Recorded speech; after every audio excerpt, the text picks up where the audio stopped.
जैसा कि हमने पिछले एपिसोड में देखा था कि डुगुजू ने अपने किसी स्किल का यूज़ कर दिया था जिससे वहाँ पर डार्क डिवाइन थंडर आ गया था, जिससे सिलो टाइकिंग ने अपने थंडर अल्केमी स्किल का यूज़ कर सभी डार्क डिवाइन थंडर को अपने शरीर में अब्जॉर्ब कर लिया था, जिससे सिलो टाइकिंग को गोल्डन गॉड वेसल मिल गया था। जिसके बाद उसने डुगुजू पर अटैक कर दिया था, पर डुगुजू ने उसके अटैक को डॉज कर लिया था। जिसके बाद सिलो टाइकिंग ने अपने टाइगर किंग स्पीयर स्किल का यूज़ कर डुगुजू पर अटैक कर दिया था, जिससे डुगुजू अपने घुटनों के बल पर आ गया था, जिससे डुगुजू बहुत ही ज़्यादा गुस्सा हो जाता है और अपने किसी स्किल का यूज़ कर उन तीनों को एक फॉर्मेशन में कैद कर देता है और वहाँ से बायोथियान को लेकर भाग जाता है। और सिलो टाइकिंग को नाइन टेल फॉक्स से ये भी पता चला था कि पहले के जितने भी क्लेन गायब हुए हैं वे सब अभी भी मरे नहीं हैं, वो सब भी जिंदा हैं। जिसके बाद सिलो टाइकिंग ने नाइन टेल फॉक्स और इजमिंग से कहा था कि पहले हमें खुद को हील कर लेना चाहिए, जिसके बाद हम तीनों मिलकर इस फॉर्मेशन को तोड़ने की कोशिश करेंगे। आगे द सिलो टाइकिंग एपिसोड 81 पार्ट 1 की शुरुआत होती है तो हम इजमिंग, नाइन टेल फॉक्स और सिलो टाइकिंग को देखते हैं। वो तीनों ही इस फॉर्मेशन को तोड़ने की बहुत कोशिश कर रहे होते हैं और बहुत ही कोशिश के बाद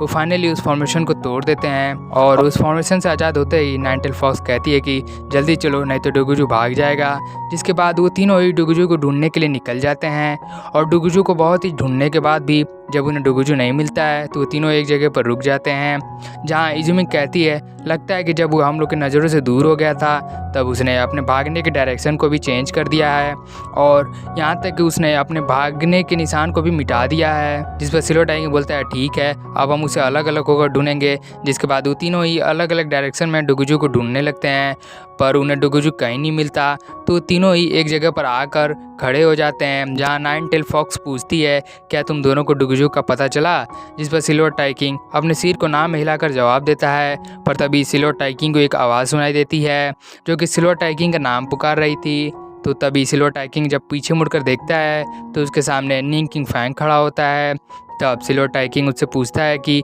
ब्रदर नी आप यहाँ पर क्या कर रहे हैं, क्या तीनों बीस्ट क्लैन बायांग सिटी पर अटैक करने नहीं गए थे। जिस पर निंग किंग फैंग कहता है कि मैंने गॉड बर्निंग फॉरबिडन एरिया से एक लाइट निकलते हुए देखा था तो मुझे लगा कि यहाँ पर ज़रूर कोई सुप्रीम टोकन अपीयर हुआ होगा, इसीलिए यहाँ पर मैं अपनी किस्मत को आजमाने के लिए चला आया। पर जब मैं आ रहा था तो मुझे रास्ते में पर्पल और गोल्ड वूल भी दिखे थे। जिस पर सिलो टाइकिंग बोलता है हाँ वो लाइट यहीं से निकल रहा था और वो लाइट एक गोल्डन मार्शल गॉड के अपीयर होने की वजह से निकल रहा था जिसको अभी हम मारने के लिए ढूंढ रहे हैं। जिस पर निंग किंग फैंग कहता है सिलो टाइकिंग तुम मुझसे ज़रूर मजाक कर रहे होगे क्योंकि गोल्डन मार्शल गॉड तो बहुत पावरफुल होता है, इसीलिए उनसे कोई भी उलझना नहीं चाहता और गोल्डन मार्शल गॉड को मारना ये तो बहुत ही दूर की बात है। ये कहने के बाद निंग किंग फैंग इजुमिंग, सिलो टाइकिंग और नाइन टेल फॉक्स को बहुत ही ध्यान से देखने लगता है और कहता है कि तुम तीनों तो बहुत पावरफुल हो, क्या तुम तीनों मेरे साथ एक जगह को एक्सप्लोर करने में इंटरेस्टेड हो। तब इजुमिंग पूछती है क्या वहाँ पर कोई ट्रेजर है।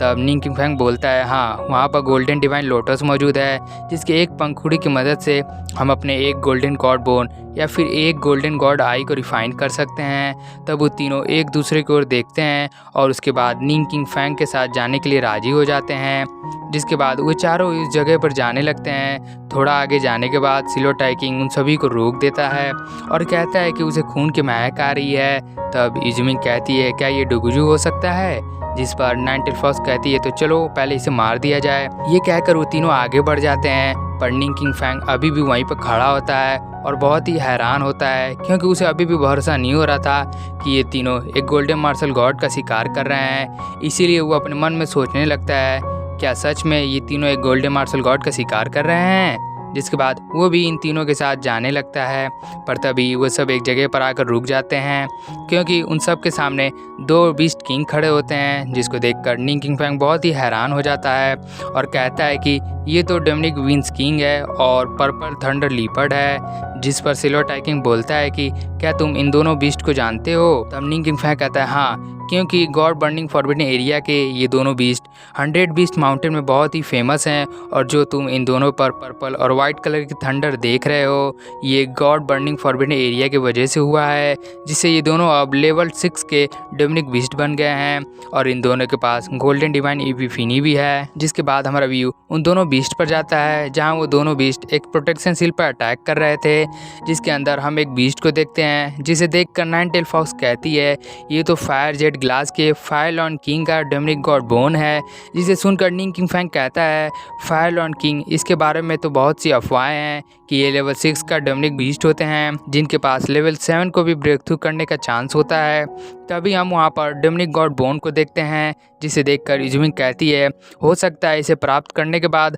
हमें फायर लॉर्ड किंग की इनहेरिटेंस मिल जाए। इजुमिंग के ये कहते ही वो तीनों उस डोमिनिक गॉडबोन को लेने के लिए उन दोनों बीस्ट की तरफ चले जाते हैं और इसी के साथ हमारा एपिसोड 81 का पार्ट 1 यहीं पर समाप्त हो जाता है। दोस्तों, अगर आप मेरे चैनल पर नए हैं तो प्लीज़ चैनल को सब्सक्राइब और वीडियो को लाइक कर दीजिएगा। तब तक के लिए मिलते हैं नेक्स्ट एपिसोड में, तब तक के लिए सायोनारा।